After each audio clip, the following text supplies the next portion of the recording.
Hi everyone, good morning for the ones who are based in the UK and good afternoon to those who are actually in China. So I will start today's webinar with a brief introduction of myself. I am the co-founder of Crayfish and in charge of product development and also marketing for crayfish.io. I am an e-commerce and digital marketing professional. I spent my previous career in a multinational company, Unilever, doing mainly e-commerce and digital marketing. Then I moved as the co-founder of Crayfish, in which I helped a lot of companies and a lot of brands, be it B2B or B2C, to build their digital marketing strategy, especially on the app that we are going to talk about today, the WeChat.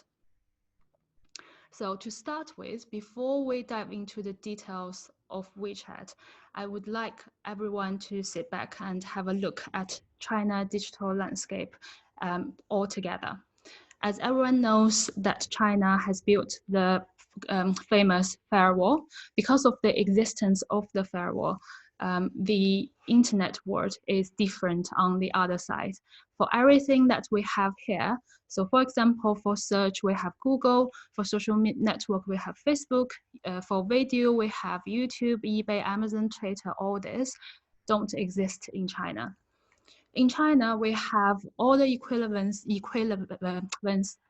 apps for this and websites for this as well. So for example, for Google, we have Baidu. For Facebook, we have WeChat. For YouTube, we have Youku. So when you go to China, when you are trying to do business with China, bear in mind, your consumers or your customers are living in a completely different world. The apps somehow they started similar as the Western apps. For some of the apps, they actually evolved into a different mutant creature. So for today, I'm going to talk about the most important app and the super app in China, which is WeChat. And social media in China has been dominated by two platforms, mainly Weibo and WeChat.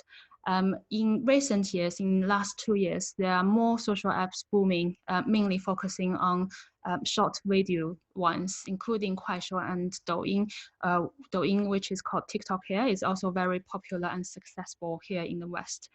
Xiaohongshu, as you can see here, is actually a social app for people to share their views and their purchase behaviors on mainly e-commerce purchases and also on the famous restaurants and basically the lifestyle app. And Weibo is more like a Twitter style, so it's like a broadcasting app. Which is more open and it's one-to-many and people can discover over one topic, and you can use hashtag as what you use here in Twitter. However, WeChat is a little bit different compared to what we call Facebook and WhatsApp here. And it is a very much closed circle network tool. So it's very intimate, it's one-to-one. You can't actually use hashtag. People can find you through various ways, which we will talk later. But instead of broadcasting tool, it's firstly started as a communication app, and now it evolves into a super app which combines almost covers every perspective of your life. If you look at the data on the right-hand side here for WeChat, the monthly average active user is 1.1 billion almost. And another data to back this one up is the smartphone owners in China is around 1 billion. So the WeChat user is actually bigger than the smartphone owner. First reason is because there are some overseas countries which are using WeChat, but not a lot, only 70 million people. The rest of the number is because a lot of people have 2 WeChats or even 3 WeChat accounts. Firstly, because WeChat will only allow you to add 5,000 contacts. So when I first saw this, I was thinking, how is it possible for anyone to have more than 5,000 contacts? But I think in this year's WeChat annual conference, Alan Zhang, who is the creator of WeChat, they said they are going to actually enlarge number of contacts of one account because, surprise, surprise, there are already 1 million people on WeChat who has more than 5,000 contacts. So maybe you are one of those very popular people there. But as you can see, the impact is almost everyone in China has a WeChat account. So if you are a consumer goods products, definitely it's a great way to reach out to your audiences. And even if you are B2B company, WeChat is also a great tool to keep your relationship going, not only just with your current customers, but also with your potential clients. A little bit about WeChat, as I just mentioned. It's a multi-purpose messaging, social media, and payment app.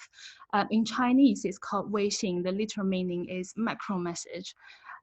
It was introduced by Tencent in 2011, which is also the owner of QQ. It's still another dominant app in China on social media. So as I said, WeChat has been described as China's apps for everything and the super app, not just because of how many people are using it, but also because of its wide range of functions.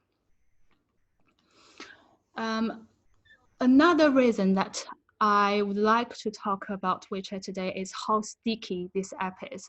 So when Alan Zhang firstly introduced WeChat to the big world, he said, I wanted to develop an app that people can just use and people can just go. So it's so light that people don't have to do a lot of actions in it. It's just very convenient. However, now it becomes an app that you can never get out of. So if you look at a typical day of a person using social apps, Chinese users spend more than 1/3 of their smartphone time on WeChat. The average daily usage of WeChat is around 80 minutes, and there are even 40% of users who are using WeChat for more than 4 hours per day. One is the heaviest usage time. It's usually when you get up, people tend to check WeChat and see if there are messages from yesterday, or they check news on WeChat as well. Especially for companies like us who are doing business for cross borders, it's very likely that I wake up with a phone with 100 unread messages because when I am asleep in China, people will start working, so they are actually trying to keep in touch with me while I'm asleep. And when they're traveling to work, they are still using WeChat. And because of the existence of the desktop version, every Chinese company use it where they are at work as well. When they have lunch break, they're still using it. Traveling home, they're still using it. And about to sleep, people tend to go to WeChat and see what's happening there, read the news, read the contents pushed through their WeChat accounts, and then they go to sleep. So just you can tell how much addicted that a Chinese consumer or Chinese customer will be to this app. So as I just mentioned, WeChat's monthly active users have now existed 1.1 billion, and the number of monthly active WeChat users from 2011 to 2019 is still growing. So why is it so popular? And as a foreign company or as a foreigner, how can you use it to benefit your business and also your contact? I'm going to talk about mainly today on 3 things. I'll try to touch a little bit on everything. But if any of you have questions or are interested in one particular topic, please let me know. So I'm going to talk about WeChat personal account first, and then official accounts, then a little bit on the mini program. At the end of this presentation, I'm also going to talk about the WeChat's role during this special moment, the coronavirus situation. So let's start. Why we call it the super app? There are almost there's 6 functions that are used in WeChat. The first one is definitely chat. So it's a messaging app, and it's a social media where you can share your updates, photos, and or even your real-time locations. And wallets, people are actually using WeChat Pay to do almost a lot of their work and a lot of their payment today. And third-party services, including, you can ride a bike, hiring a shareable bike on it, and you can use Uber on it, Uber equivalent on it, and you can do online shopping. And also, WeChat is very popular because of the public services. You can book doctors, you can apply for visas, pay for utility bills, almost everything. So for personal WeChat account, firstly, it was started, as I mentioned, as a messaging app. A very unique function, why it got popular to start with, is because of the voice chat, where you can leave a voice message and people can use it, people can listen to it later. I think this function is already copied by WhatsApp. And you can look at the second one, which is a very unique WeChat function. It's called Sticker Gallery. If you have a WeChat on your phone now, you can actually go to Discover and find this very cute and whimsical thing in China. So a lot of Chinese people use this to express their feelings during their chat, to be more expressive than the word, which I will talk about later. And last one, which is also a very important one, is the group chat. So I'm going to talk through each of them. So firstly, on the WeChat groups, 90% of people use WeChat to work. So if you look at on the left-hand side, the reasons to join a group chat of more than 100 people, either it's corporate internal communications or professional networkings. So these are the two major reasons of why people join a group chat. When Chinese people adapted to the concept of networking, we adapted to a very digital way. So there are millions of groups out there, mainly probably focusing on different industries or focusing on different industrial topics. And there are a lot of experts in it. Those can be your targeted audience organically if you want to go there and you want to meet people and networking with them. So if you have a friend who is from the similar industry in China, ask them if they have group chats that they can invite you into that. In that group chat, you can publish your product information, you can ask for help, you can even help people from there. So on the right-hand side is just one group that I am in, which is British entrepreneurs in Beijing. As you can see, people are actually trying to help through that WeChat group. Another very interesting feature of WeChat groups is highly related to Chinese culture. So when it comes to the Chinese way of communication, hierarchy is very important. So for one single project, it's very easy to form, let's say, 5 to 6 different project groups. It's not just because of different functions, also because of different levels. For example, if you are the CEO on the UK side, there will be a group with you and the CEO on the other side. So this is a group for, let's say, formal information. But for your operational level people, they will highly likely have another group with the counterpart in China, which is also operational level, in which they can communicate very effectively for operational matter. So this is another very smart way of using WeChat groups. Also, it's a very quicker way for you to even reach out to the senior people in the organization. As I mentioned, why so? Is because a lot of people now, especially senior level people, they delegate their emails or even their phone numbers to their assistants or to their secretaries.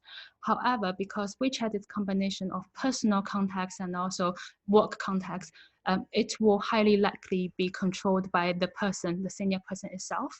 So if you have the contact of your counterpart in China and the senior contact in China, it's very easy for you to reach out to the senior level directly. And it's also it's a messaging app. You can easily edit the photo in it. On the right hand side is just one quick example. And also for people who would like to understand a little bit Chinese or talk to Chinese side, if they send you Chinese people, WeChat has an embedded translation, automatic translation service where you can tap on the message and you can see the translator button there. And then you can just do the automatic translation. I have to say, sometimes it's surprising to find how accurate it is. But this is just for a quick understanding. If you really want to have a proper conversation with them, I would still strongly recommend that you have a proper translator with you, or you have like a freelancer translator with you who can help with your translation. Okay, the fun part, the sticker gallery. Stickers, as I mentioned, are an essential part of communication in China. It used to express emotions. Many users in China feel that emojis just can't convey the same level of emotions. So it's very, as I mentioned, it's very expressive and engaging. It's a very smart way for a brand to use, for example, their mascara, or for a brand to use their logo to actually create stickers for the fans to use. But I think this is more recommended for well-known brand, and especially the brands with, let's say, high affinity, and also consumer brands. We talk this again. Okay, another thing on WeChat is the social network, as I mentioned. For everyone who has WeChat, if you click on Discover, you will see the WeChat moment, which is like the Facebook posts where you can share your photos, share short videos, share your feelings with your followers, with your groups, with your friends. Here I used an example of one type of WeChat advertisement. On the left-hand side is BMW, on the right-hand side is Coca-Cola. I think this was introduced in 2015 by WeChat to have, as they say, organic advertisement in your moment. So this will appear in your friend's feed directly and disguised as, BMW is your friend. But this is not the cheapest way to do advertisement in China, which I will talk about this later as well. WeChat Moment is a very useful tool for you to organically promote what's happening in your company, and keep a close relationship with the contacts that you would like to. And another thing is top stories, which had introduced in 2018, actually 2019. It's called Top Stories and 看一看. So before, as I mentioned, if you have a WeChat account, there are different ways for users to find it. You can send it to different groups, as I mentioned, so people in that group can see it, or people can search for your account or search for your article in WeChat. They can find it, or you can use QR code offline for people to scan it and find your account. Top Stories actually offered a new way for people to find your account. How does it work? If you open one of the posts, WeChat post or article that you are interested in, and you scroll down to the end, on the left-hand side, you will see read more to go to the original link of the article or whatever action that this article tries to persuade you to do. On the right-hand side, you will see a button called Wow. So if you like this article, then you can click on that button. It will appear in your friends' top stories. So as on the right-hand side, you will see after you click on top stories, this is on the Discover button, by the way, if you click on that, you can see these are all my friends who actually, all the contents that my friends liked recently. And I can browse this and see, oh, okay, actually people are interested, my friends are interested in this type of article and in this type of news. And on the right-hand side, you can also see a different tab called Top, which is the most popular WeChat contents recently. So this is a way for WeChat to give us another entry point of the WeChat, of your WeChat accounts. Bear in mind, I couldn't emphasize this more. WeChat is very close circle, so it's very challenging. It can be very challenging for you to find proper followers. So you need to know all the entry points that's possible to your accounts and plan accordingly. Another new function that was introduced this January, so 2020, is channels. As I mentioned in the introduction part, short video is very, very popular in China. In short video, in 2018 only, the transaction value was already $115 billion a transaction there, and there are already a lot of people using this short video as you know, the format of social media and to promoting the brand. This is WeChat way of tapping into short videos. Alan Zhang, so the creator of WeChat, he hosts WeChat annual conference yearly, and in this year's conference in January, he mentioned that one of his regrets is for WeChat accounts to only allow people to post articles, or articles become the most popular function there.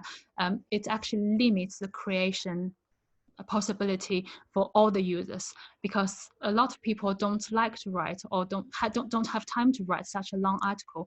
But for everyone like us, it's very easy for us just to take a video and post. So I think this is a way of WeChat showing that we are actually embracing the new opportunity of the short video. So this short video now can allow you to find all the different accounts and to see, you know, to follow the popular ones working just like TikTok and Douyin, although it's still in the testing phase. So not all the accounts will have the access to channels, and there are still a lot of functionalities need to be done. For example, you can't actually click through and see all the videos on the same billboard, but I believe that they're still developing it. And if your brand is very active and have a lot of video content, this is definitely a channel that you should watch out for. And another very important function is WeChat Pay and e-commerce. I don't know how many of you have been to China not recently, in 2019 probably, and even in 2017. You will say that people are carrying less cash now in China. On the left-hand side, you could see this is one of our partners in China who is actually a creative agency, but they managed to open their e-commerce store to sell, you know, their own branded goods, which is very interesting. And WeChat Pay actually allows consumers to pay directly through their phone.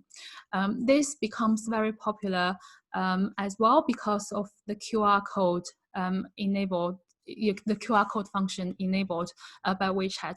It's very convenient for us to just scan and to pay. As you can see here, 70% of smartphone users in China use the phone to pay for goods and services at the POS in 2017 already. I think nowadays the number can go very high. There are three dominant players, which is Alipay, WeChat Wallet, and UnionPay. And as I mentioned, it's very intuitive now for Chinese people. We are trained to scan a QR code to pay. And this pay function can also act as a very active entry point for your WeChat account if you are a consumer product. Okay, that's that's enough about the personal account. Now I'm going to talk about the official account. There are actually three types of official account: service account, subscription account, and enterprise account. Enterprise account is mainly for company's internal management. So I'm going to leave it on that for now. We are going to focus on service account and subscription account.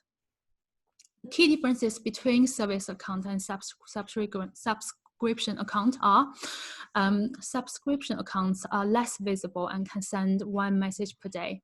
So if you look at the left-hand side, the service account, the Burberry one, is actually it's actually appearing in your chat flow directly, where the subscription account can only be in the subscription accounts folder. So it's only when you click on subscription accounts folder, people are able to see your accounts there. And this is actually the old way of showing the accounts. Now it's becoming an article-based into the subscription account. So when you click through it, instead of you can see 10 of your subscription accounts on one screen, not currently you can only see 2 articles, because it actually appears in a information flow type of information now.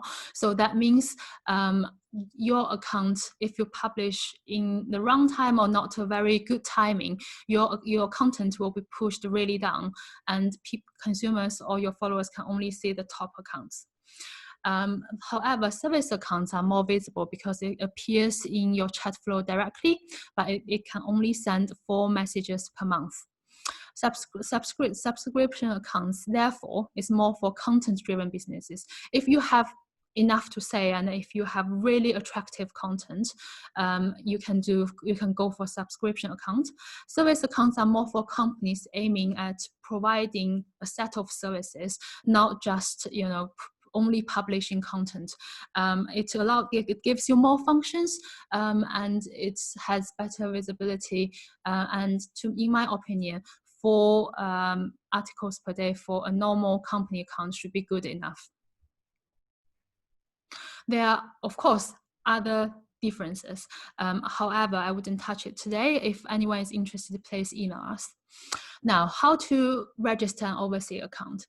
3 years ago, there is only one way to do it, which is through the registration with a Chinese third party.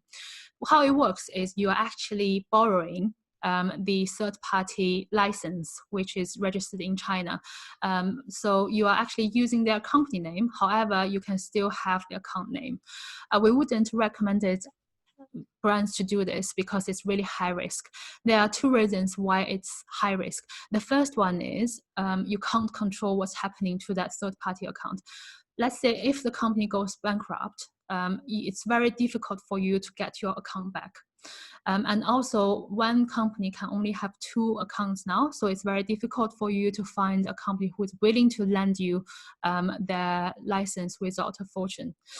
And the other reason of high risk is it's not possible to migrate your followers from domestic account to an overseas account. So for example, if you accumulated already 2,000, 3,000 followers in the domestic account, and you are thinking that it's a good time for me now to move to the overseas account, no, it's very difficult for you to do that, and almost impossible, because it requires both accounts owner to be at the same, and then you need to exchange contracts, so it's too much trouble to go through. However, WeChat provides another very good way for overseas company to register. You can now register an overseas account. Firstly, it's owned by the company directly, and it's verified, have more functions. Why is it important to have a verified account? Is because verification in China means a lot. Means authority, means that you are authentic, especially when Chinese consumers are very suspicious with new brands. So it's very important to be verified. However, this is service account only for now. So if you register an overseas account, you can only register for service account. I won't touch too much on the basic account management for now because of the timing. However, I would like to touch upon 2 things here. The first one is the welcome message and auto reply. It's actually a very smart way to use your account as the entry point. The first thing you can do once you have set up your WeChat admin platform is to set up a welcome message for your new followers. And also it provides another function, which is keyword auto reply. It's also a very smart way to engage with your phone. Each keyword triggers a specific message, which allows you to personalize your interactions with your fans. It's also a very helpful feature for your subscribers who want to find out more info on specific aspects of your business. Also, WeChat gives you content posting functions, that's for sure, and data statistics analysis. Another important function here is user management, which is also a very useful tool for you to use if you would like to have more CRM or more detailed management of your followers. The WeChat admin platform allows you to manage your users by setting groups for them. You can get from your users the name remarks, the user profile, follower list, user locations, network status. This will help you better categorize your followers and target them accordingly in the future. Once you have your account ready and once you have it set up, it's very important for you to understand how to grow your followers. Easier said than done, that the most important thing is to have shareable content. We have a client which is in publishing industry. We have been managing their WeChat account for the past 1.5 years. Their views are quite stable, I would say. However, one day we saw one article with a lot of views, a lot of more views than they usually achieved. So we dig into it and found out why it got so popular. So the content is a how-to post about the newest scientific method, and this content got picked up by one of the major influencers in the industry, and then he reposted this content through his own social media. Then suddenly it helped us to attract a lot of followers. So getting the shareable content is a key. And you can also grow your followers online and offline. For online, as I just mentioned, you can encourage everyone of your company to share it through WeChat moments, through their top stories, and through the WeChat groups. And create your own community, do your own group, and asking them to share into their social medias. So this is let's say seed users. And you can also do SEO on WeChat, and if you have Weibo or other platforms, or even your website, you can get the traffic from there to your WeChat account. By doing this, I would say you will likely to have your first 200, 300 followers. And then you can do cross promotion with KOLs, key opinion leaders, or different brands that will work with you together. And offline wise, use QR code smartly. As I mentioned, Chinese people already are trained to use QR code. When we see a QR code, the first reaction for us is to scan it. So it's very important for you to know that how you use your QR code. If you are going to a conference, print it out, put it on your stand, and asking people to scan it. Also, you can do this through paid media. As I mentioned, WeChat paid media, especially the Moments ad, is not as cheap as a lot of other media advertisement format. Their CPM, I think, is around 40 RMB at least, where the other format, let's say Baidu, is around 1 RMB maximum. So be really careful when you actually do your paid media plan. So another very important function that you should bear in mind is search. If you understand how it works in China in terms of the digital landscape, the digital world is mainly dominated by 3 big giant companies. One is Tencent, who creates WeChat. The other one is Alibaba, and the third one is Baidu. All of them compete in a way that they are building their internal walls to ban others' content. So for example, on Baidu, you can't actually search for contents in WeChat, and Taobao's content is not very easily shared in WeChat. However, if you search on WeChat, WeChat is actually allowing a lot of different apps to be included. It includes Sogo and JD, Zhihu, which is a knowledge sharing platform. Of course, if you have public accounts, WeChat will preferably put it on top, and also mini program, which I'm going to talk about later. WeChat put a lot of effort on promoting this search function starting from 2018. So be really smart with your search strategy if you are running a social media account, especially a WeChat public account that publishes content. Okay, so WeChat mini program. I did this screenshot 1 year ago. By then, there was only 1 million mini programs by the end of 2018. I checked yesterday, there are already 2 million mini programs now, and there are more than 700 million users now who are using the mini program. So what is mini program? Mini program essentially is an app within WeChat that you don't have to download. I would say if I was Apple or Google, I would be worried because it's so easy to use, it's so light that people can just search for it, or people can just forward the app to another. So it includes now transportation, games, e-commerce, news, everything. So if you look at the data, the most popular apps in 2018, the first one is games. So the blue bar meaning the number of visitors, and the green bar is the number of mini programs. So you can see games and e-commerce are dominating, and then followed by content and tools.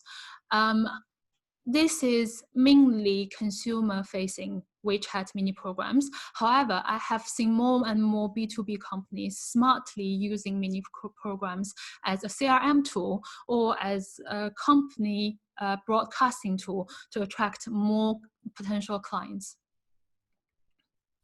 So this just to go through several ideas with you how this will play out. As I mentioned, there's no need to install before usage. So a lot of brands are actually very embracing this new trend to create campaigns or even to move part of their original app function to this light app. And also it can encourage users to socialize with others. For example, Starbucks are offering seasonal gifting cards for you to send to your friends through this.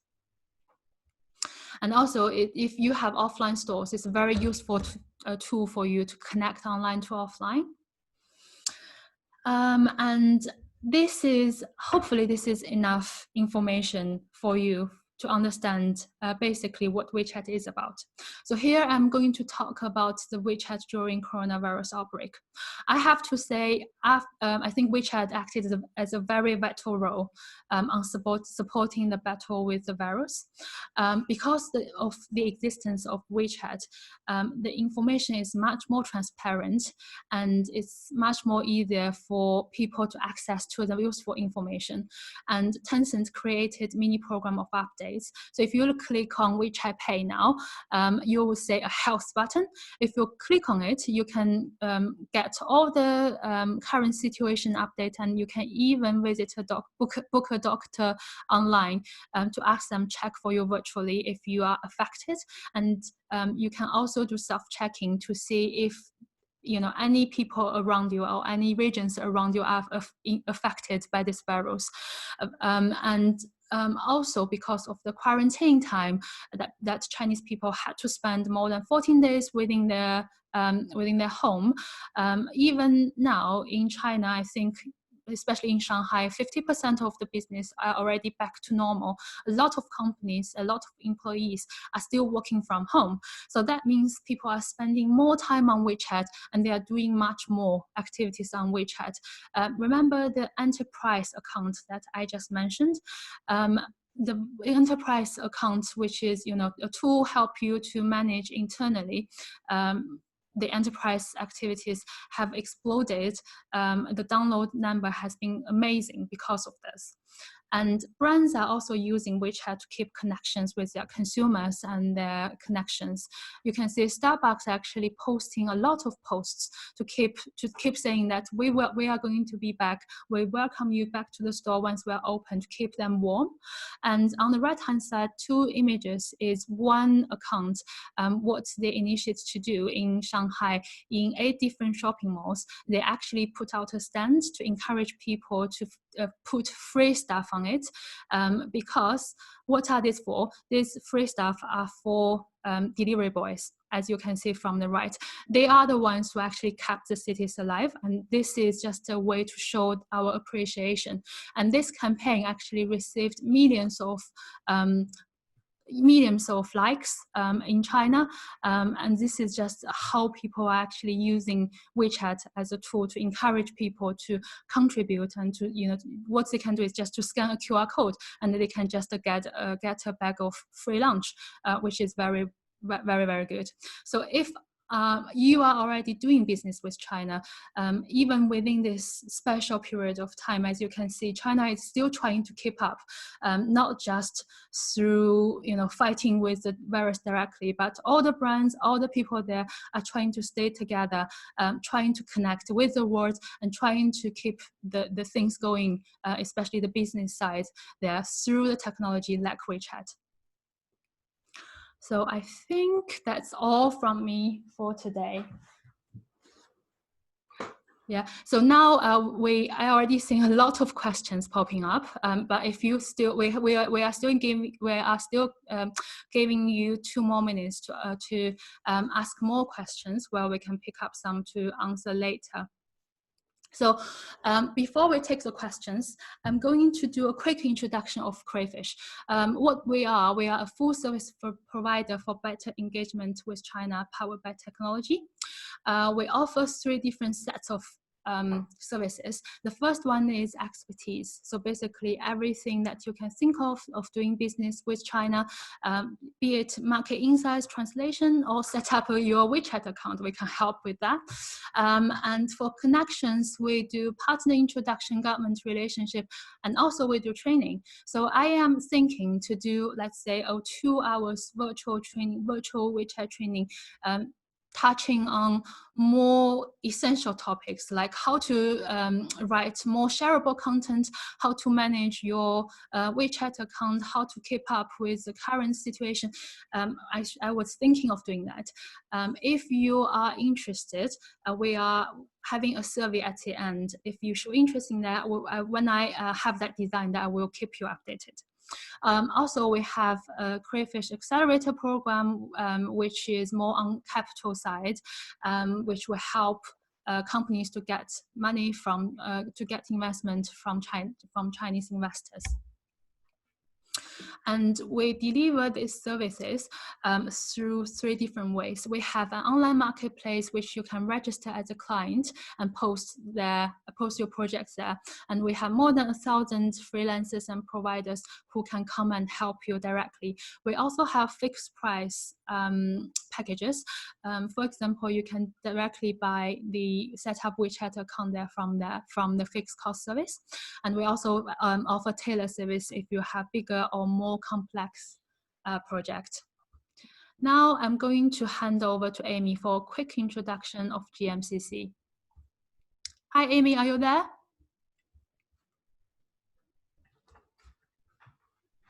Hi everyone. Good morning, good afternoon, and thanks to Jiao and Dexter for a really interesting webinar today. I am the Trade Operations Manager at Greater Manchester Chamber of Commerce. For those of you who don't know, we are the largest Chamber of Commerce in the UK. We work with around 4,500 companies, and around 2,000 of those companies traded internationally each year. We offer a range of international trade support, as you can see on the screen. I'm not going to go through everything today, but we can help companies export and import all the way from the start of their international journey through to the documentation side. And we can also now help companies bringing goods into the UK and sending goods out of the UK, completing all the customs paperwork side. We do offer a range of market entry and research services through partners such as Crayfish, covering around 90 countries, as well as some more technical training aspects which there's some grants available for as well if anybody's interested at the minute. Following the webinar, Crayfish are going to send around our exclusive member offer we have for any members that are interested in Crayfish's support, and also links to our newsletter so you can all keep up to date with the latest events that are going on in the region and also the latest business opportunities. Yeah, that's all for me. Thank you.